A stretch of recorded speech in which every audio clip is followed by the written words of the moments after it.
মই বহিৰাগত বঙিয়াৰ এই গামোচাখন এইবাবেই নিপিন্ধো কাৰণ এই গামোচাখনে এই শিপিনীসকলৰ পেটৰ ভাত মুঠি মাৰি নিছে।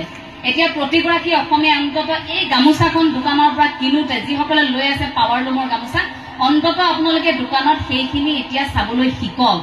আমি যে ব্ৰস্ত উদ্যোগটোৰ কথা কৈ থাকো, জাতীয়তাবাদৰ কথা যে আমি কৈ থাকো, প্ৰথমতে ধৰকচোন সেইখিনিৰ পৰা আৰম্ভ কৰো, হস্ততাঁত বস্ত্ৰ শিল্পৰ পৰা।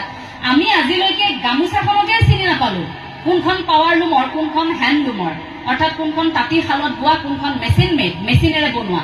এই গামোচাখন বহিৰাজ্যৰ বহিৰাগত বনিয়াই আহি আমাক বিক্ৰী কৰিছে। আমি কিয় টান পাওঁ জানে? সভা সমিতিসমূহত চাব, বিভিন্ন আঞ্চলিকতাবাদীৰ ভেটিত গঢ়ি উঠা জাতীয়তাবাদৰ কথা কোৱা বহু নিষ্ক্ৰিয়তো দেখিব, বহু তেনেধৰণে ডাঙৰ ডাঙৰ কথা কোৱা ব্যক্তিক দেখিব বিহুৰ দিনা এই পাৱাৰলুমৰ গামোচাখন ডিঙিত লৈ থাকে তেওঁলোকে। কাৰণ এই গামোচাখন কেতিয়াবা সভাই সমিতিয়ে আপোনালোকে গ'লেহে দেখিব যে গামোচাখন চিনাক্ত কৰাৰ ক্ষেত্ৰত তেওঁলোক একেবাৰে অসফল। গতিকে শিপিনীগৰাকীক সন্মান কৰিব নাজানিলে একোৱে লাভ নহব। সেইসকল শিপিনী অন্তত আপুনি 40 টকা এটা দিব, উদাহৰণ দিছো, ইমান টকা নহবও পাৰে, হয়তো তাতকৈ বেছিও হ'ব পাৰে। কিন্তু মই যেতিয়া গাৰ্লছ কলেজত জেনেৰেল ছেক্ৰেটাৰী আছিলো তেতিয়া অনুষ্ঠান পাততে গামোচা কিনিছিলো। মোৰ কিন্তু মনত আছে পাৱাৰলুমৰ গামোচা 45 টকা 50 টকাত আমি কিনি আনিছিলো। সৰু গামোচাখন আনিলে 250 টকা ল'ব, কিনা গামোচাখন আনিলে ইমান কম টকাতে পাবি, গতিকে ইমান টকাহে দিয়া হৈছে, এনেকৈ মিলাই আনিবি। সেই ধাৰণাটো ভাবক। সেই সাধাৰণ কথাটোৰ কাৰণে আমি এই শিপিনীগৰাকীকে তেওঁৰ প্ৰাপ্যটোৰ পৰা বঞ্চিত কৰিলো। তাঁতশালত জড়িত হৈ থকা অসমৰ বিভিন্ন প্ৰান্তত থকা প্ৰতিগৰাকী শিপিনী সদায় কুশলে থাকক, তেওঁলোকে তেওঁলোকৰ প্ৰাপ্যটো পাওক। তাত খুৰীয়ে মোক 20খনকৈ ৰুমাল লগাই দিছিল যে ববই লাগিব, ব। এনেকুৱা নহয় যে তুমি তাঁতখন গৈ কেতিয়াবা ঘৰ চলাব লাগিব, কিন্তু এইবাবেই তুমি তাঁতশালখনৰ বিষয়ে শিকা যে এইখিনি আমাৰ সম্পদ। কাৰণ মহাত্মা গান্ধীয়ে কি কৈছিল, অসমীয়া শিপিনীয়ে তাঁতশালত সপোন ৰচিব পাৰে।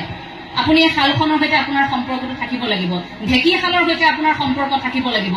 ঢেঁকীশালৰ পৰা আহিব লাগিব জাতীয়তাবাদ, জাতীয়তাবাদ তাঁতশালৰ পৰা আহিব লাগিব নামঘৰৰ ভেটিৰ পৰা। জাতীয়তাবাদ মঞ্চত নহয়, জাতীয়তাবাদ এই দল সংগঠনৰ প্ৰতিবাদত নহয়, জাতীয়তাবাদ অকল মঞ্চৰ ডাঙৰ ডাঙৰ ভাষণ, বিভিন্ন ধৰণৰ ছেমিনাৰ হলত নহয়। এই কথাটো মনত ৰাখিব। বুকুত কঢ়িয়াই লৈ ফুৰক জাতীয়তাবাদ। আপুনি আপোনাৰ ভাষাটো শুদ্ধকৈ কওক, আপুনি আপোনাৰ বস্ত্ৰ উদ্যোগটোৰ কথা ভাবক, আমি আমাৰ যিবোৰ আমাৰ লোককৃষ্টি লোক সংস্কৃতি এইবোৰৰ কথা ভাবক, তেতিয়া কোনেও জাতিৰ ক্ষতি কৰিব নোৱাৰে।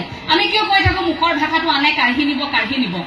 আপুনি যদি নিজে যদি শুদ্ধকৈ অসমীয়া ভাষাটোকে ব্যৱহাৰ কৰিব নোৱাৰে বা কৰিবলৈ টান পায় বা শিকিবলৈ ইচ্ছা নকৰে বা আপুনি গৌৰৱ কৰে যে মোৰ ল'ৰাই অসমীয়া ক'ব নাজানে বুলি, সেইজন মানুহে যদি ভাষণত কয় যে জাতি আজি বিপথে গ'ল, ভাষা আজি নাই, আমাৰ মুখৰ ভাষা আনে কাঢ়ি নিলে, শুৱাবনে কথাটো? শুৱাবনে সেই কথাটো? কিয় আমি আমাৰ সেই সম্পৰ্কবোৰ পাহৰি গলো? আংকল আন্টি এই শব্দবোৰৰ সলনি আমাৰ ইমান ভাল লগা শব্দবোৰ আমি তাৱৈ, আমৈদৌ, বৰমা, বৰ্তা, বৰদেউতা, আপা, নিচা, এই শব্দবোৰ কলৈ গ'ল? আমাৰ এই শব্দবোৰ আমি কিয় ব্যৱহাৰ নকৰো?